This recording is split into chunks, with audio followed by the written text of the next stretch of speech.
प्रयत्न हा आहे की सगळ्या महाराष्ट्रावर तुतारीचा आवाज जावा.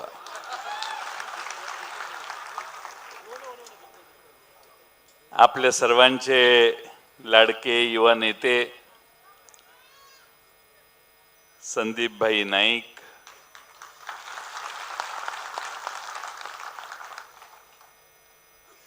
राष्ट्रवादी शरदचंद्र पवार पक्षाचे जिल्हाध्यक्ष चंद्रकांत पाटील,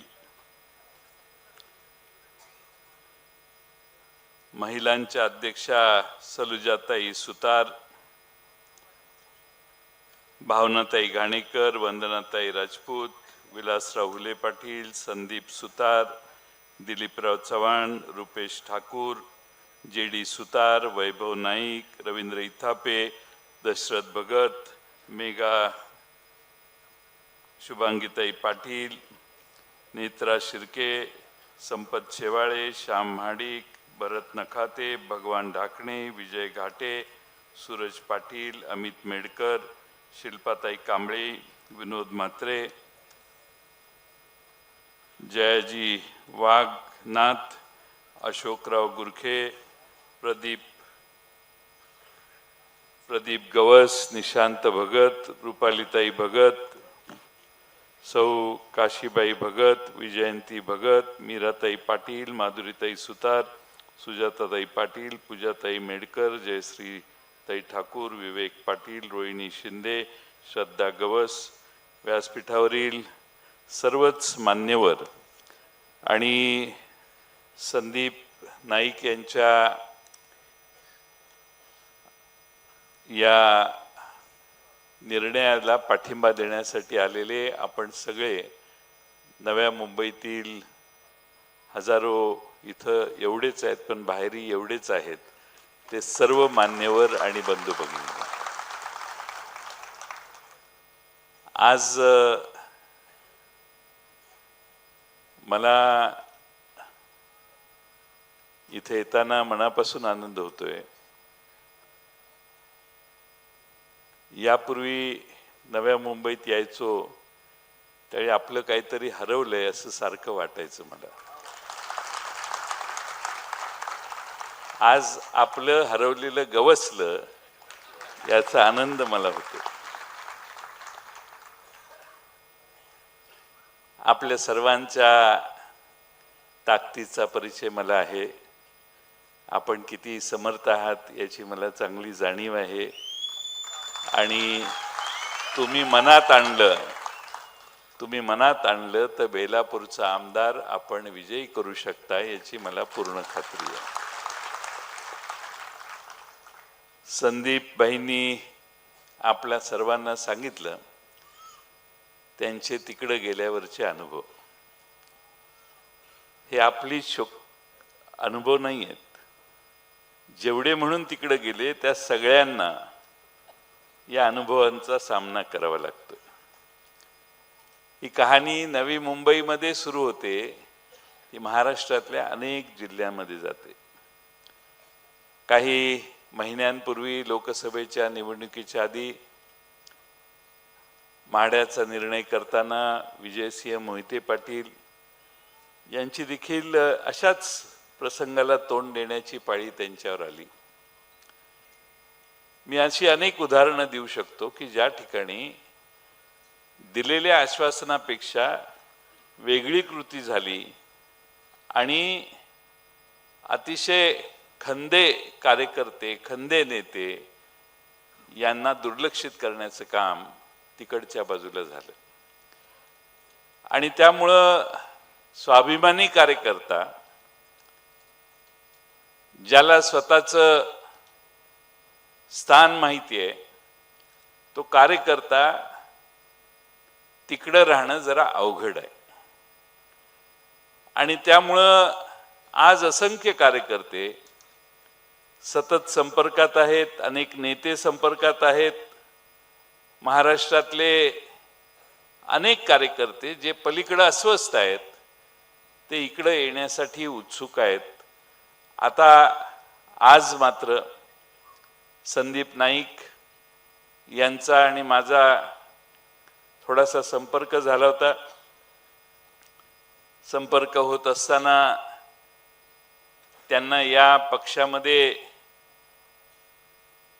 येण्याच्या विषयी आम्ही सगळे सुचवत होतो, परंतु आपल्या सगळ्यांना विश्वासात घेतल्याशिवाय हा निर्णय घेता येणार नाही असं त्यांनी मला वारंवार सांगितलं. नेता कसा असावा तर आपल्या बरोबरच्या सगळ्या सहकार्यांना बरोबर घेऊन त्यांच्या विचारविनिमयाने निर्णय करणारा असावा. हे संदीप नाईक यांचा स्वभाव मला फार आवडला आणि त्यामुळं मला त्यांनी सांगितलं की मला सगळ्यांशी बोलायला पाहिजे आणि आपल्या सर्वांना विश्वासात घेतल्याशिवाय हा निर्णय करायचा नाही असं त्यांनी ठरवलं. आमच्याकडे चंद्रकांत पाटील पक्षाचं नेतृत्व करतायत, सलुजाताई आमच्या नेतृत्व करतायत. हे आपल्या पक्षामध्ये राष्ट्रवादीमध्ये पवार साहेबांच्या नेतृत्वाखाली काम करतायत. त्यांनाही मी चर्चा केली की आपण असा निर्णय करण्याची शक्यता आहे आणि मला मनापासून आनंद वाटतो की पवार साहेबांच्या नेतृत्वाखाली काम करणाऱ्या आमच्या सगळ्या सहकाऱ्यांनी त्याला सहजासहजी मान्यता दिली आणि ते म्हटले फार चांगलं होईल, आपल्या पक्षाची ताकद वाढेल. आणि म्हणून आपण सर्वजण आज राष्ट्रवादी शरदचंद्र पवार पक्षात प्रवेश करताय. 1-2 दिवसात आता उमेदवार जाहीर करण्याचं काम आम्ही सगळे करणार आहे, पण त्याच्या आधीच संदीप नाईक यांच्या हातात आता मी तुतारी दिलेली आहे.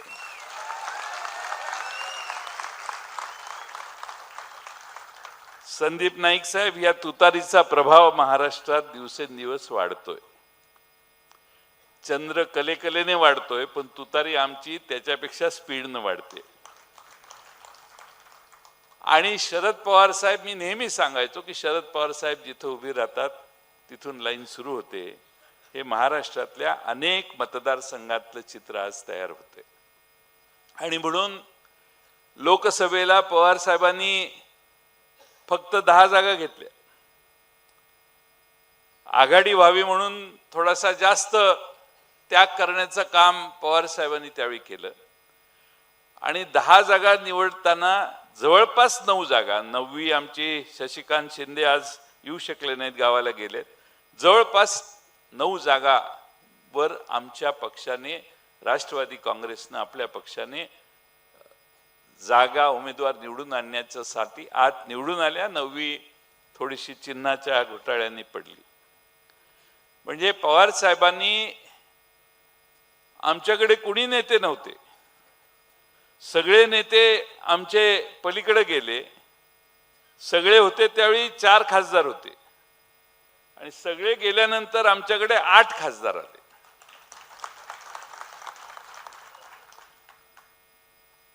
आम्ही ठाणे लढवू शकलो नाही कारण तुम्ही आमच्याबरोबर नव्हता, नाहीतर आम्ही ठाणेही लढवली असती.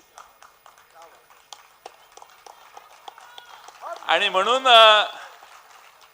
आपल्या सर्वांना मला एवढंच सांगायचंय की आज एक चांगला दिवस आहे. चांगल्या विचारानं तुम्ही राष्ट्रवादी पवार साहेबांच्या नेतृत्वाला मान्यता दिली आणि पुन्हा या पक्षात काम करायला सुरुवात करताय. मी सगळ्यांना स्वागतासाठी गळ्यात हे स्कार्फ घालून सगळ्यांचं स्वागत करत होतो. 80% चेहरे ओळखीचेच आहेत माझ्या, म्हणजे हे आपलेच आहेत, ही भावना माझी पूर्वीपासून होती. आणि हा मधल्या 2, 4, 5 वर्षाचा काळ गेला, पण जवळपास आपण अनेक वेळा याच व्यासपीठावर आपल्या मोठ्या नेत्यांच्या नेतृत्वाखाली भेटलेलो आहोत आणि अनेक वेळा कार्यक्रमाला मी इथं आलेलो आहे. आणि आपले मोठे नेते हेही माझे लाडके आदर्श असे नेते आहेत. त्यांच्याबद्दलही मला नितांत आदर आहे, आपुलकी आहे आणि त्यांच्या कर्तबगारीवर देखील आम्हा सगळ्यांचा विश्वास आहे. आज आपण राष्ट्रवादीचा पवार साहेबांचा झेंडा हातात घेतला. या शहराचे प्रश्न संदीप नाईक यांनी आपल्या सर्वांच्या समोर मांडले. काही प्रश्न असे आहेत की जे सत्ता असताना सुटायला पाहिजे होते. त्या प्रश्नांना चालना देण्याचं काम व्हायला पाहिजे होतं. 12.5% भूखंडाचं काम अजून अर्धवट राहिलेलं आहे, त्याला चालना देण्याचं काम करायचंय. गावाभोवती बांधलेली घरं रेग्युलराइज करण्याचं आव्हान आहे, त्याला आता आपल्याला निवडणूक झाल्यावर चालना देऊन त्यांना न्याय देण्याचं काम करायचंय. झोपडपट्टी पुनर्वसनाचा निर्णय झाला, पण इम्प्लिमेंटेशन कुठेही योजनेचं झालं नाही. त्याला संदीप आपण जसं सांगाल तशा पद्धतीनं चालना देण्याचं काम आपण करू शकू. विकास आराखडा मंजूर झालाय, पण सिडको अजून भूखंड विकायचंच काम चालू आहे. विकास आराखडा इथं मंजूर झालाय, पण मुंबईत हाताला लकवा आल्यामुळं सही होईना झाली आहे. आणि त्यामुळं विकास आराखडा एवढ्या उत्तम शहराचा मान्यता देण्यासाठी सरकार दिरंगाई करते. भूखंड विकण्यात जास्त महत्व त्याला देण्याचं काम चाललेलं आहे. खरं म्हणजे घर लीज, सगळ्या इमारती सगळ्या लीजवर आहेत, हाही एक प्रश्न आहे. सिडकोच्या कडे आपल्याला त्याची मालकी हक्क आहे, तो आपल्याला मिळवण्याचं काम आहे. बारवी धरणाचं पाणी आता पळवून नेलंय, मोरब्याचंही पाणी पळवलेलं आहे. बारवी धरणाच्या पुनर्वसन ज्यांचं करायचंय त्यांना 61 जणांना नोकऱ्या महापालिकेत दिल्या आहेत, पण पाणी मात्र आपलं दुसरीकडे जात आहे. असे अनेक प्रश्न नव्या व्यवस्थेत मागच्या काही वर्षात तयार झालेले आहेत. हे सगळे प्रश्न सोडवायचे असतील, या नव्या मुंबईला संदीप नाईक आणि त्यांच्या घराण्याने जी दिशा दिलेली आहे ती कायम ठेवायची असेल, तर उद्याच्या निवडणुका झाल्यावर हे पहिल्यांदा काम करून बेलापूर मतदारसंघातल्या नव्या मुंबईतल्या सगळ्यांना न्याय देण्याचं काम आपलं नवं येणारं सरकार करेल, हा विश्वास मी आपणा सर्वांना देतो. महाविकास आघाडीच्या वतीनं मी आपणा सर्वांना हा विश्वास देतो. खरं म्हणजे या सगळ्या गोष्टी या आपल्या सर्वांना सोडवण्यासाठी संदीप नाईक यांना विधानसभेत पाठवण्याची जबाबदारी तुम्ही सगळ्यांनी केली पाहिजे. मला एकदा हात वर करून सांगा, संदीप नाईकांच्या समर्थनासाठीच तुम्ही आलाय. बाहेर बसलेल्या आमच्या भगिनींनाही माझी विनंती आहे की सगळ्यांनी हात वर करा आणि प्रयत्नाची पराकाष्ठा करायची. कुठल्याही परिस्थितीमध्ये कोणताही चान्स सोडायचा नाही. आणि काही झालं तरी तुतारी बेलापूर मतदारसंघात निवडून आणण्याचं काम करायचं, एवढा सगळ्यांनी आज पण करूया. आज आपणा सर्वांना माझी विनंती आहे की या नव्या मुंबईचे प्रश्न सोडवताना आपल्या सगळ्यांना निश्चितपणाने पवार साहेब पूर्ण ताकद देतील. CR पाटील साहेब, सलुजाताई पवार साहेबांना काल भेटले, आमची अंतर्गत चर्चा झाली आणि आम्ही ठरवलं की पुन्हा एकदा नव्या मुंबईमध्ये पूर्ण ताकदीनं पक्ष उभा करण्याचं काम आपण सगळ्यांनी करायचं आहे. आणि म्हणून या निमित्तानं संदीप नाईक आणि तुम्हा सर्वच मान्यवर नेत्यांचं मी राष्ट्रवादी काँग्रेसमध्ये स्वागत करतो. महाराष्ट्रामध्ये निवडणुका जाहीर झालेल्या आहेत. महागाई प्रचंड वाढलेली आहे. बेकारी अनेक महाराष्ट्रातल्या वेगळ्या भागात प्रचंड मोठी आहे. महाराष्ट्रातल्या जनतेत आमच्या भगिनी सुरक्षित नाही तशी भावना दूरवर पसरलेली आहे. शाळेत गेलेली मुलं मुली हे सुखाने आणि सुरक्षित परत येतील का, हे प्रत्येक पालकाला महाराष्ट्रातल्या चिंता पडेल एवढी कायदा व सुव्यवस्थेची वाईट अवस्था झालेली आहे.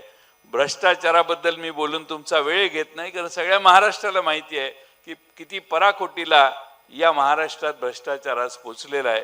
आणि म्हणून या सगळ्यावर परिमार्जन करण्यासाठी, या सगळ्यांच्या परिस्थितीत बदल करण्यासाठी महाविकास आघाडी, शिवसेना उद्धव बाळासाहेब ठाकरे, काँग्रेस पक्ष आणि राष्ट्रवादी शरदचंद्र पवार पक्ष महाराष्ट्रामध्ये महाविकास आघाडी आमच्या सगळ्या मित्र पक्षांच्यावर उभी करते. तुम्हा सर्वांचा आशीर्वाद असेल तर माझी पूर्णपणाने खात्री आहे की नुसता नवी मुंबई पुरती ही वेव नाहीये.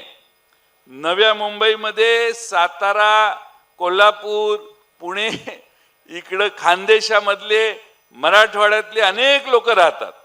त्यामुळे हा कार्यक्रम हा नुसत्या बेलापूर पुरता मर्यादित आहे हे डोक्यातनं काढा. तुमच्या मार्फत महाराष्ट्रातल्या प्रत्येक विभागात जी माणसं इथं महाराष्ट्रातल्या ग्रामीण भागातनं आणि इंटिरियर मधून येऊन राहिली आहेत त्या सगळ्यांच्या पर्यंत हा संदेश गेलेला आहे की आता सगळ्यांनी तुतारी हातात घ्यायची. तुम्ही सगळ्यांनी महाराष्ट्रातल्या या बदलत्या वातावरणात सर्वांनी उत्साहाने काम करा. संदीप नाईक हे एक युवा आणि धाडसी नेतृत्व आहे. शेवटी काम करणाऱ्या माणसाच्या मागे माणसं उभी राहतात. तुमच्या सगळ्यांनी ताकदीनं काम केलं तर या मतदारसंघात परिवर्तन आपण सगळे करू शकता हा आम्हाला विश्वास आहे. आणि त्यासाठी तुम्हा सर्वांचे आशीर्वाद राष्ट्रवादी शरदचंद्र पवार पक्षाच्या मागे आपण सगळ्यांनी उभा करा. खरं म्हणजे या कार्यक्रमाला सुप्रियाताई येणार होत्या, अमोल कोल्हे येणार होते, पण जुन्नरची मीटिंग असल्यामुळं अमोल कोल्हे साहेब काही येऊ शकले नाहीत आणि सुप्रियाताई यांचा बारामतीला मेळावा आधीच ठरलेला होता त्यामुळं त्या आज इथं येऊ शकल्या नाहीत. पण मला खात्री आहे की उद्याच्या प्रचाराच्या निमित्तानं त्या नक्की आपणा सर्वांना भेटायला जरूर येतील. पण आज तुम्हा सर्वांचं मी राष्ट्रवादी काँग्रेस पक्षात शरदचंद्र पवार पक्षात स्वागत करतो. तुम्हाला हा विश्वास देतो की तुम्हाला आपुलकीपणाची वागणूक पक्षात मिळेल. तुम्ही काही चिंता करू नका. हा आपला पक्ष आहे.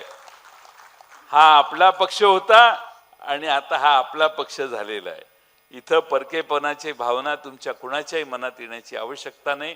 आपण सगळे हातात हात घालून काम करू. महाराष्ट्र घसरलेला आहे 5व्या 6व्या क्रमांकावर. गुजरातपेक्षा महाराष्ट्र खाली गेलेला आहे. महाराष्ट्रातलं दरडी उत्पन्न गुजरात आणि इतर राज्यांपेक्षा कमी झालेलं आहे.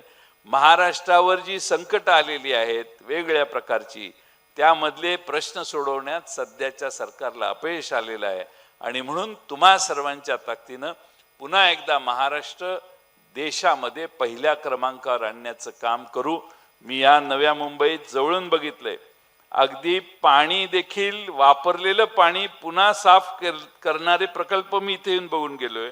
म्हणजे बिस्लरीचं पाणी ठेवलं आणि तुमच्या सिवेज ट्रीटमेंट प्लांट मधून निघालेलं पाणी मोठ्या साहेबांनी माझ्यासमोर ठेवलं आणि मला विचारले जयंतराव ह्याच्यातलं बिस्लर खरं पाणी कुठलं आणि ट्रीटमेंट केलेलं पाणी कुठलं ओळखा. मला ओळखता आलं नाही.